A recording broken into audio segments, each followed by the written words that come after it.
I have a superstitious mom. She was always the sort of person who adhered to silly, nonsensical rules, like not stepping on cracks or tossing salt over your shoulder if you spill it.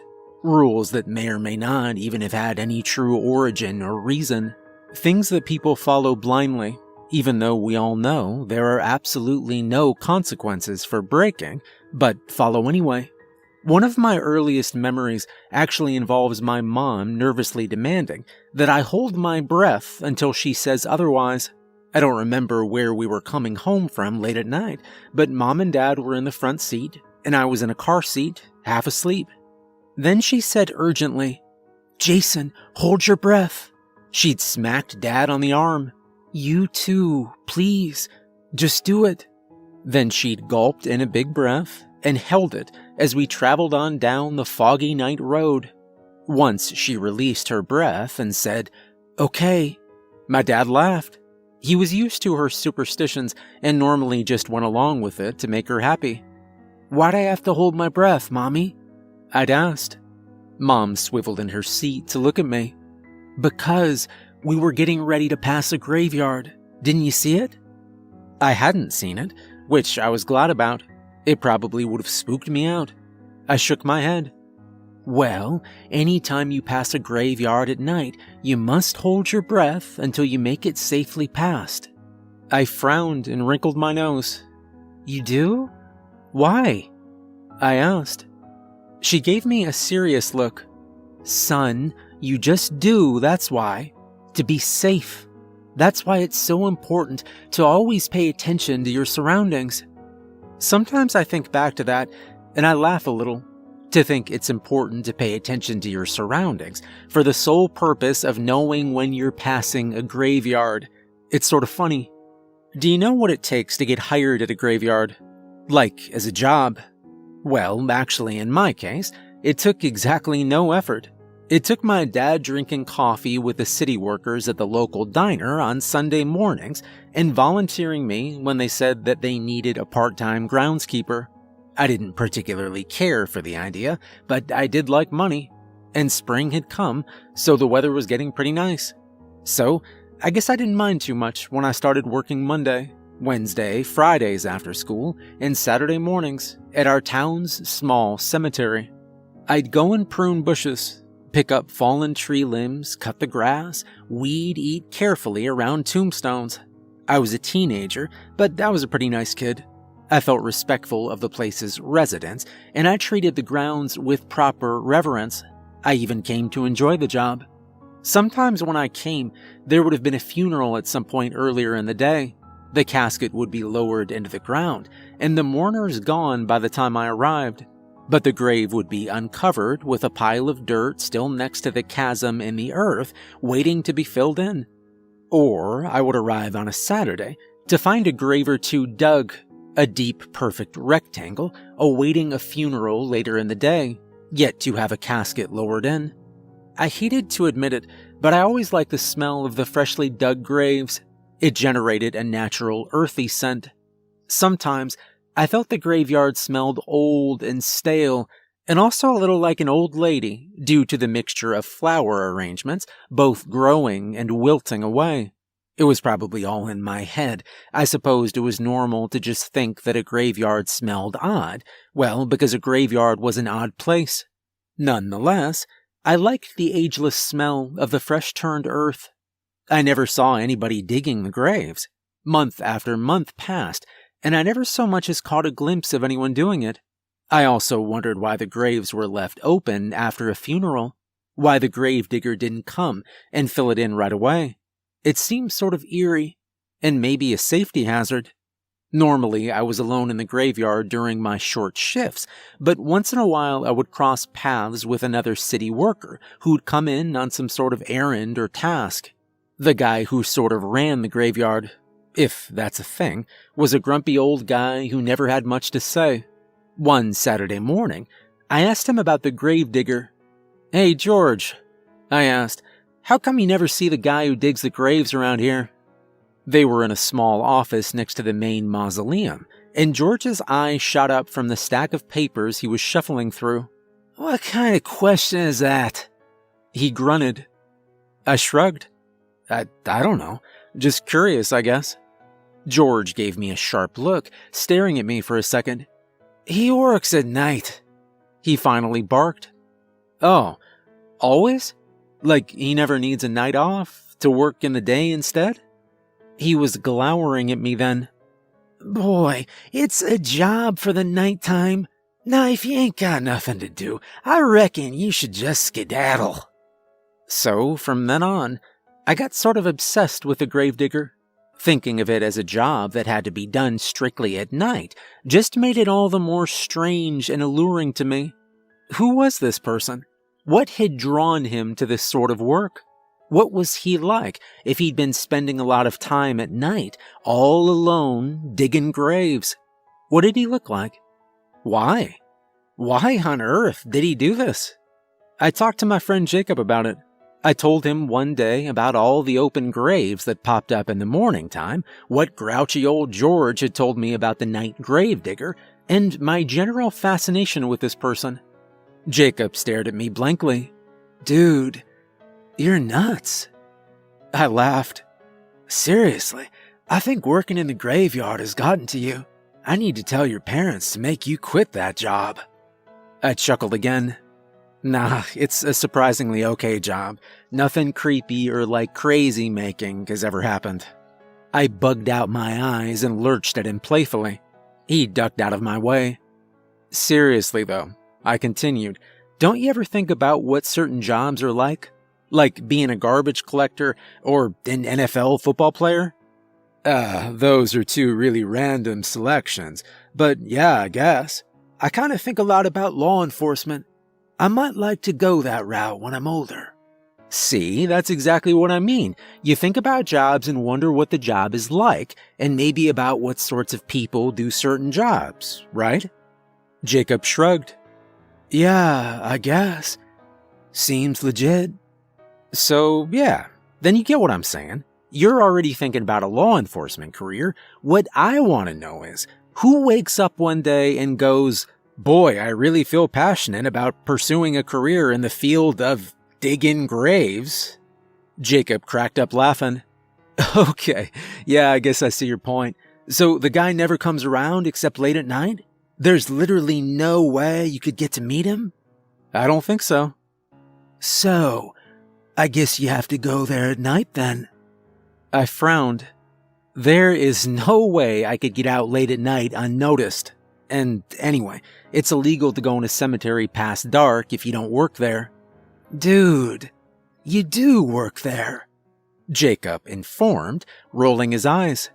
Well, I mean, it wouldn't be my time to work, so it wouldn't be okay for me to be there. And look, anyway, don't you think it might kind of freak him out if someone just showed up late at night? Jacob thought about it for a minute. Well then, I guess your only option if you really wanted to get a look at this guy would be to install a camera. What? I asked. Sure, just a little motion-activated camera, like a Ring doorbell or something. Just put it somewhere that it most likely won't be noticed, and it'll just kick on when someone moves near it. That sounds sort of stalkery. Jacob shrugged. You sound sort of stalkery, dude. Wouldn't that be pretty sketch, though? Like, don't you think we could get in trouble for this? We? Jacob asked with a laugh. I mean, I suppose you could get in trouble, but the trick would be to leave it somewhere low-key and then get rid of it once you're satisfied. And if someone finds it and bothers to trace who it belongs to, which, come on, they probably won't, then you could just make up something about being worried about vandals and trying to do a community service. Whoa. Great idea, I said. You know, you have sort of a criminal mind for someone who wants to be a cop. Ha, well, maybe that'll make me an excellent cop. Within the next week, we'd gotten a hold of a small motion-activated camera and set it up to notify my phone when it was triggered. I happened to know that a funeral was scheduled for that Saturday, so I planted the camera where it would be definitely triggered near the site of a new grave. Jacob planned to spend the night at my house that night so we could finally see this mysterious gravedigger. I was super excited, but then felt really bad for being excited about anything involving a funeral. We spent the evening playing video games and eating pizza. We periodically checked the camera from my phone, which could be done even if no motion activated it. We repeatedly saw just the still, quiet gathering gloom of the evening falling over the cemetery and nothing more. It got later and later though, and eventually we both fell asleep watching horror movies. The gentle, jingling sound of chimes woke me up. It was the alert I'd selected for when the camera was activated. I sprung awake and had to shake Jacob since he was apparently less enthused about this project and didn't want to wake on his own. As I woke my friend, I fumbled to push the buttons to call up the camera on my phone. Jacob rubbed the sleep from his eyes, and we both settled to watch.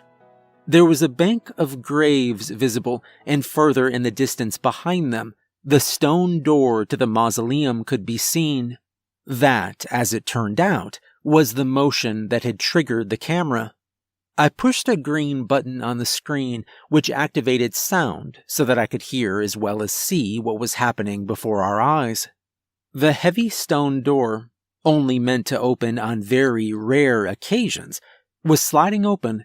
Not only was it odd to see the door open at all, as far as I knew, there was a special tool required to open it.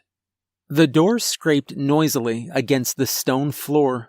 A murder of crows nearby was roused by the noise and fluttered upwards in a flurry of shrieking caws.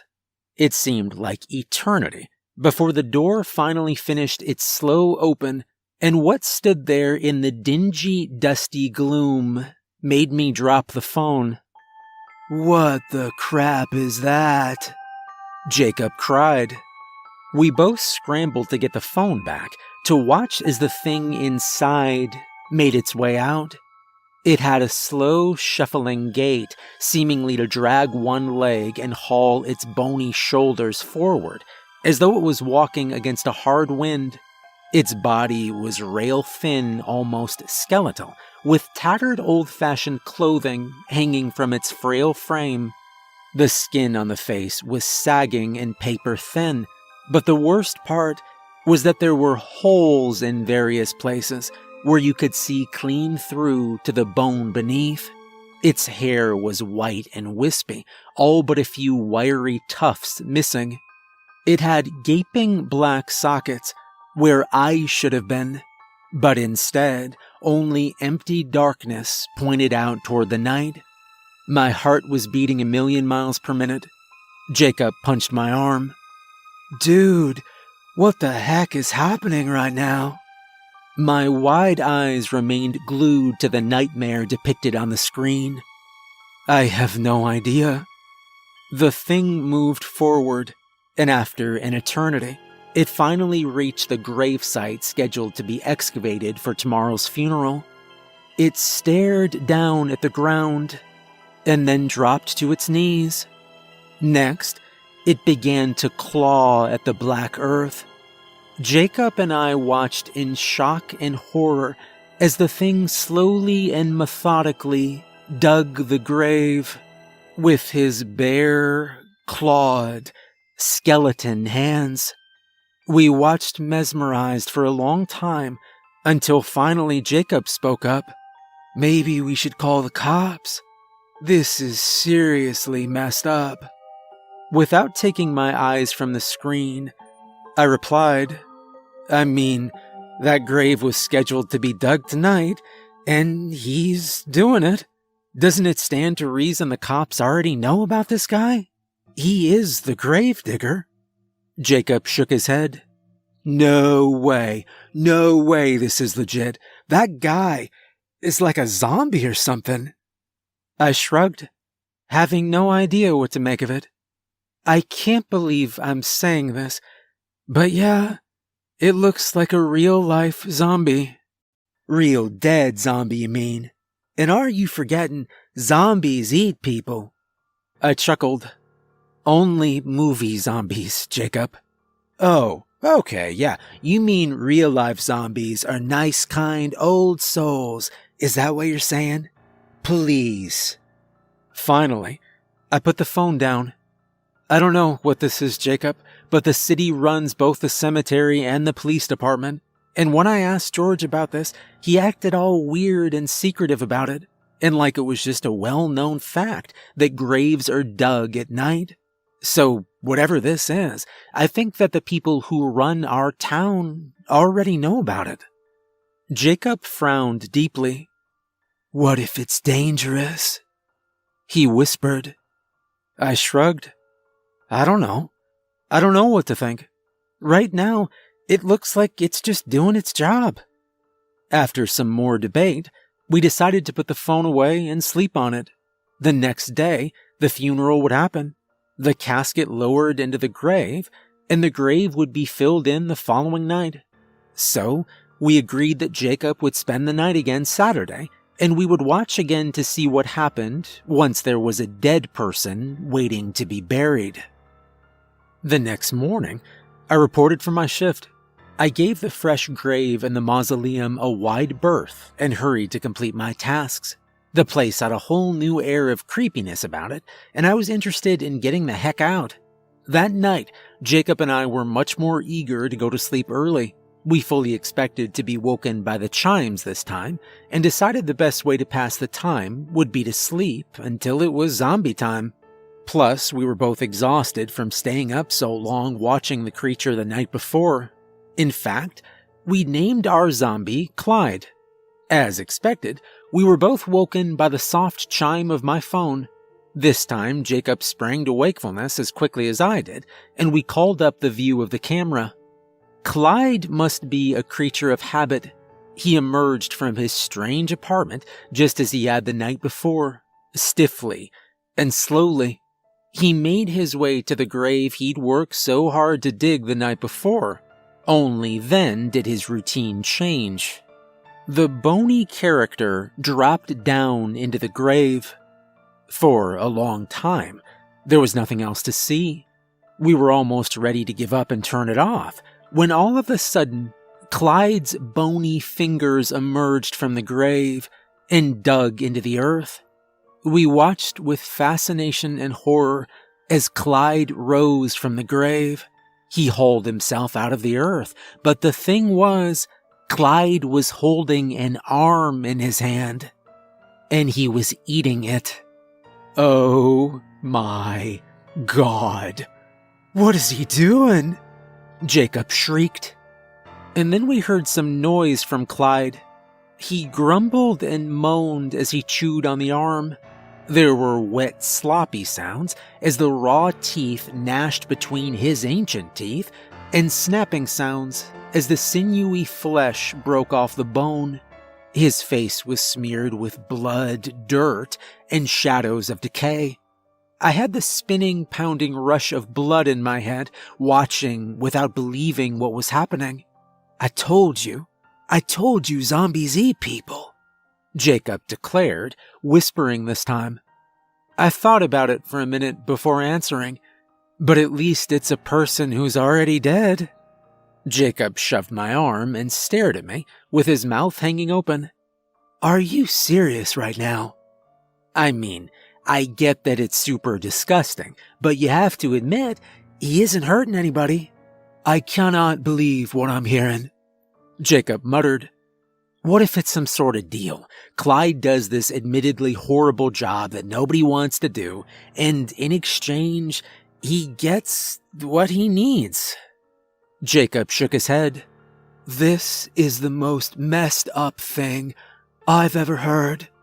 No, look, hear me out. What if it's like the way it is in every graveyard? Maybe all grave diggers are like Clyde. What if it's normal? Jacob stared at me like he was sort of considering punching me. Jason, you've lost it. We absolutely have to call the cops. I frowned. Do cops even have any authority over creatures who are clearly already dead? I mean, seriously. The graves get dug right on schedule when they need to be dug. Then, like magic, they get covered in whenever someone needs to be buried. Do you think George and the other city people seriously don't know how that happens? Jacob sat back and pushed the phone away, contemplating what I'd said. I mean, it's just like my work there. I hardly ever see George. He just leaves a list on the desk in the office of tasks I need to complete. I wouldn't magically know what to do if no one tells me. Clyde seems like he might be even less cognitively inclined than me, so... So what? Jacob interrupted. So, somebody's telling him what to do. Jacob shuddered. Gross. Jacob didn't want to watch anymore, but I did. Clyde went back down into the grave and came out with more pieces of whomever was down there. He trudged his morsels back to the mausoleum home and then came back to methodically fill in the grave in much the same way he dug it. Job well done, Clyde, I whispered.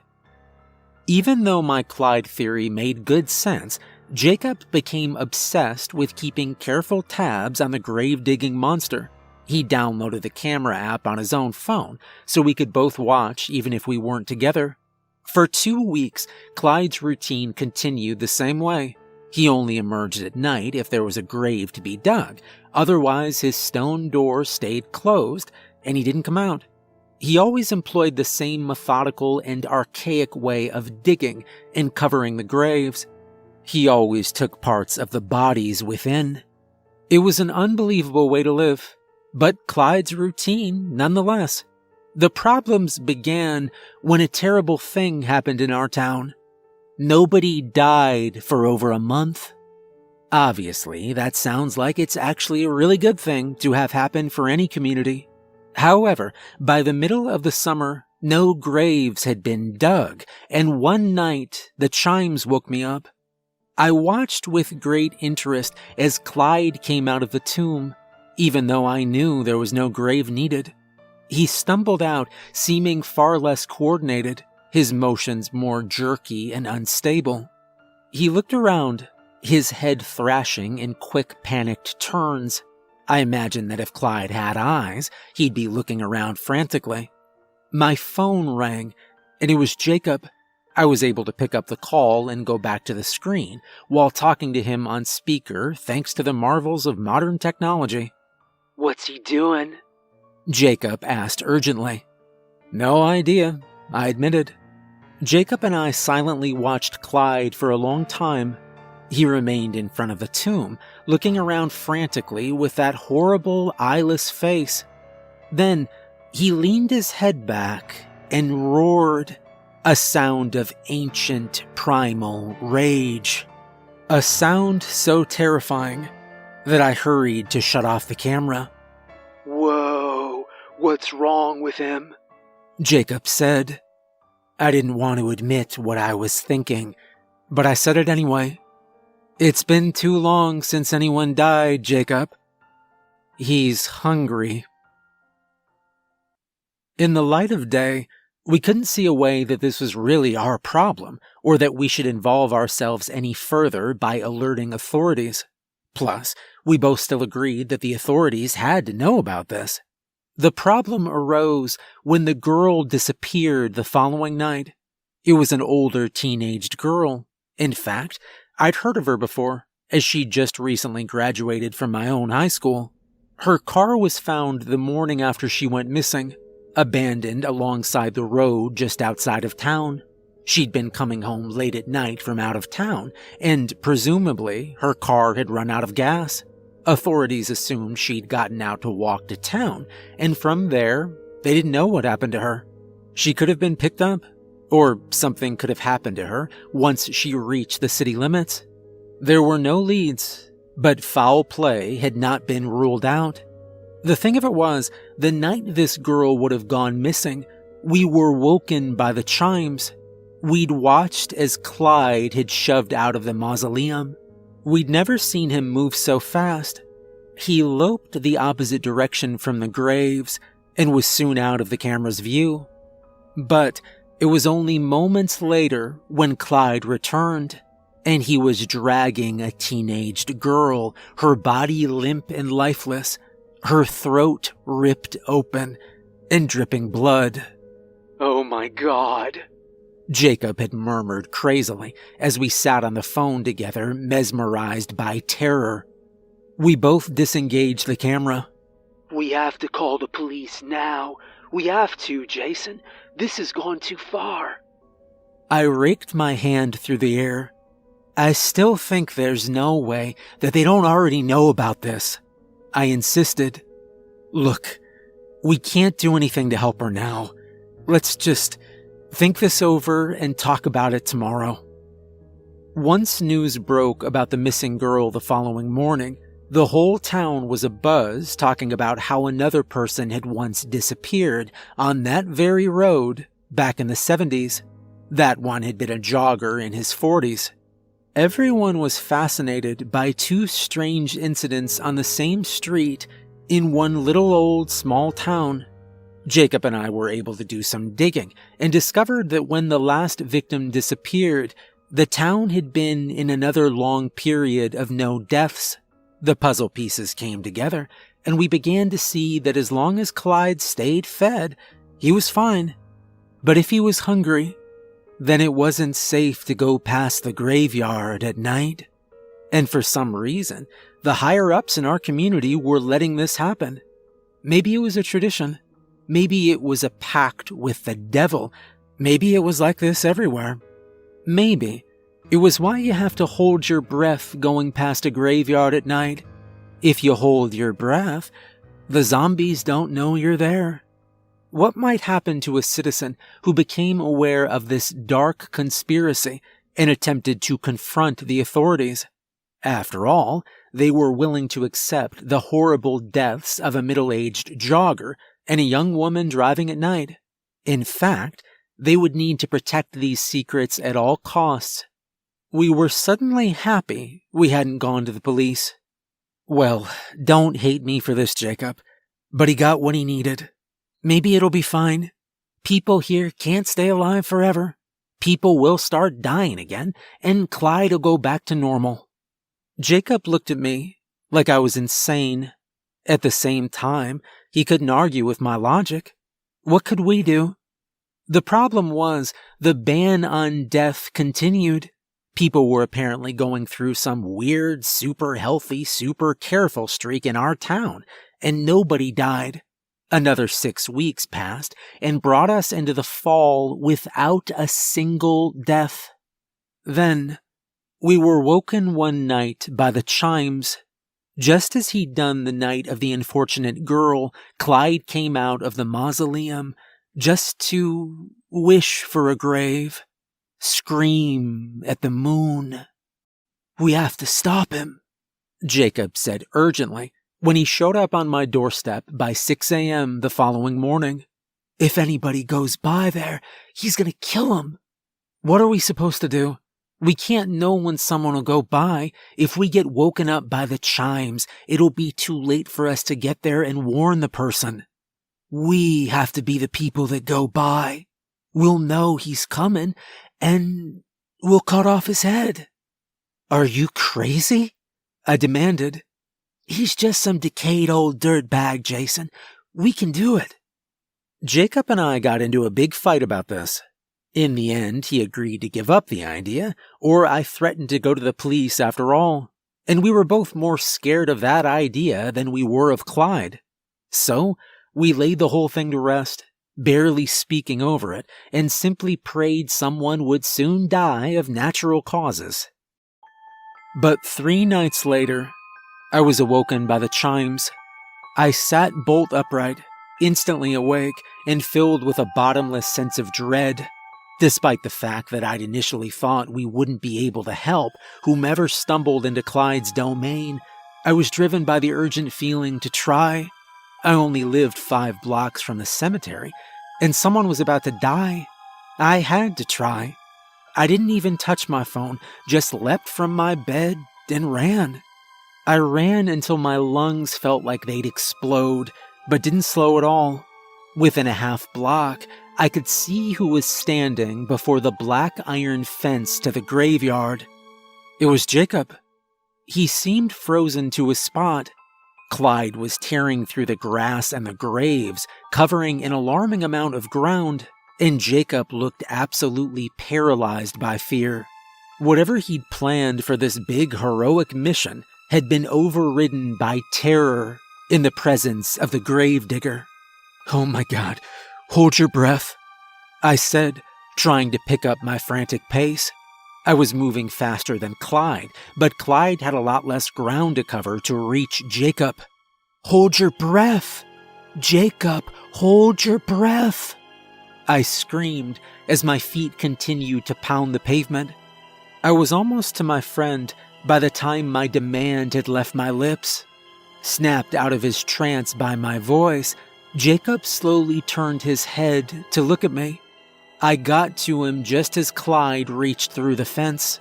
My fingertips grazed Jacob's sleeve, even as Clyde yanked him brutally into the bars. Without a second's hesitation, Clyde ripped out Jacob's throat with his teeth. I stared in horror as the life drained from my friend. Somewhere in my mind, I heard my mother's voice then. "Jason, hold your breath." But the words did not compute as I gulped in desperate breaths of air. Clyde's face snapped up. If he'd had eyes, they would have been trained on me. He released Jacob, and my dead friend slid sloppily to the ground. Clyde began to amble clumsily toward the opening in the gate, which was merely 10 feet away. He would soon get out of the graveyard, and I had no weapon with me. Hot tears streaming down my cheeks, I finally collected myself enough to suck in a giant breath of air into my lungs and hold it there. Clyde stopped in his tracks. His head with the dead empty eye sockets stayed trained in my direction for just a second. Then he turned and ambled back toward Jacob's fallen body. I turned and I ran. Days later, after Jacob's horribly sad funeral, when my family had returned home, I walked into the kitchen where my mother was making coffee. "Mom?" I asked. She turned and gave me a sad smile. "Do you remember how you always said to hold your breath when you pass a cemetery?" Mom's pretty face fell. I watched the color drain from her cheeks. I whispered, "Do you know the story behind that superstition?" Her eyes darkened, and it seemed a shadow fell across her face. "No, sweetie," she said softly. "Just an old superstition." She was lying. I could see it. She knew the truth. We moved away not long after that. We stuck around just long enough for my parents to find a place for us to go. A place that wasn't anywhere near a graveyard.